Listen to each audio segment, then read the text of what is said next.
I'm going to introduce our speakers, and I've had some good conversations with them already, so I think we're going to have a good panel today.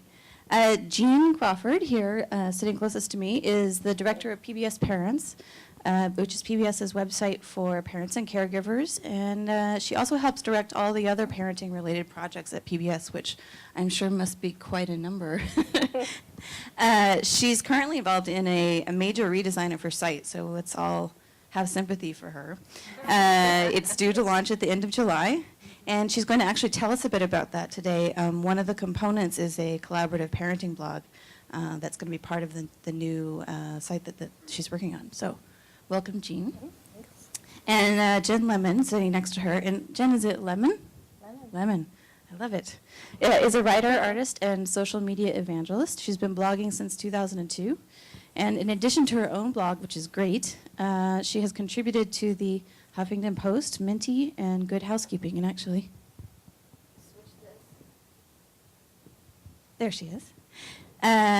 She's participating in this collaborative parenting blog that Jean is working on, and in fact, I believe has been pretty instrumental in helping you kind of negotiate the blogosphere and figure that space out. I'll introduce our other speaker when she arrives. And so, well, that just leaves me. And my name is Susannah Gardner. I'm a web designer and a technology writer. I'm here most pertinently because my book, Blogging for Dummies, the second edition, was out in January. And so I'll be sort of coming at this from the technology point of view. And Jean is going to speak from kind of a corporate and brand identity area, management. And Jen is going to talk sort of from the blogging voice and bringing in the blogging community. So today we're going to really focus on trying to, what the difficulties and problems are around taking a project from, hey, that's a great idea, we should do that, to actually doing that.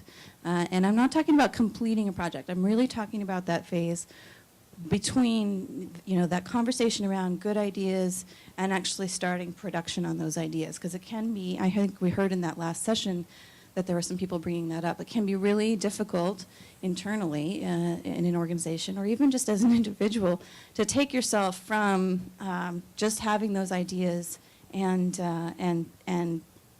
pushing through that little barrier to actually putting them into practice. So we're going to try and focus on that today. And I wanted to really just kick this off and get in a feel for how many of you guys in the audience are actually at that point right now.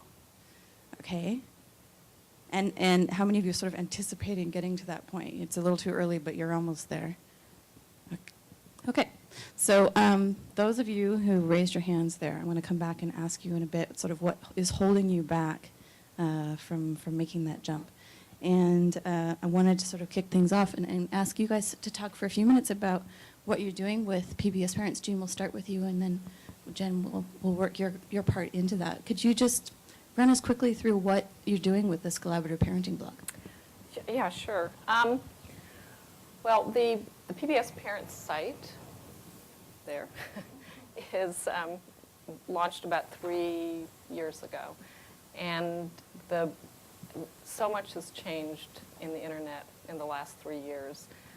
At the time when we launched it, we didn't put any blogs in, but it's just blossomed. I mean, any sort of community. So that's a part of the site that's really sort of a big hole in the site.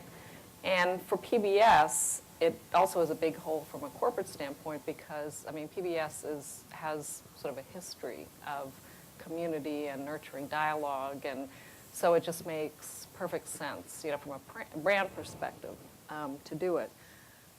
It also,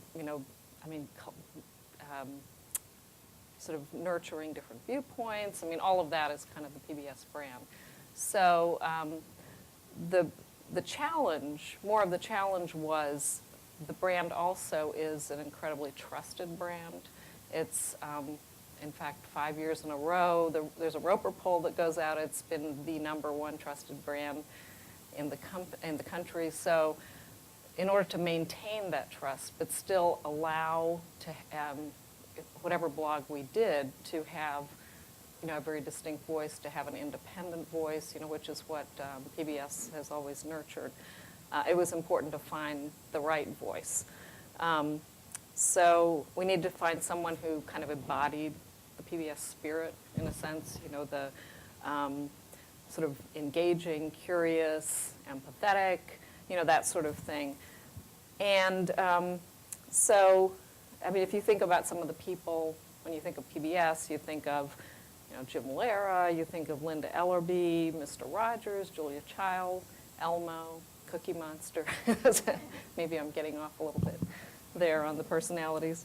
But so in selecting, you know, someone to sort of do this blog, we had to think in terms of someone who would have the right voice and maintain the trust. And I think we really lucked out in finding three, actually not just one, but three people. And that one of them is Jen. And it all started at BlogHer last year, where I met Jen's sister, Chris Hammond, who some of you may know as the Mommy Needs a Cocktail blogger. And then to my, you know, happiness, there turned out to be a third sister who also blogged. And each one of them have, I mean, incredibly distinct voices. They're very different. I mean, one is very kind of edgy and funny, and then there's a passionate one. You know, so it just turned out to be a great mixture. So so we're planning to launch this blog. We've been working on it for about, I guess it's been about a year, because it's since BlogHer. It seems like an eternity, right, Jen? So, but to really try to figure out what would make sense for PBS.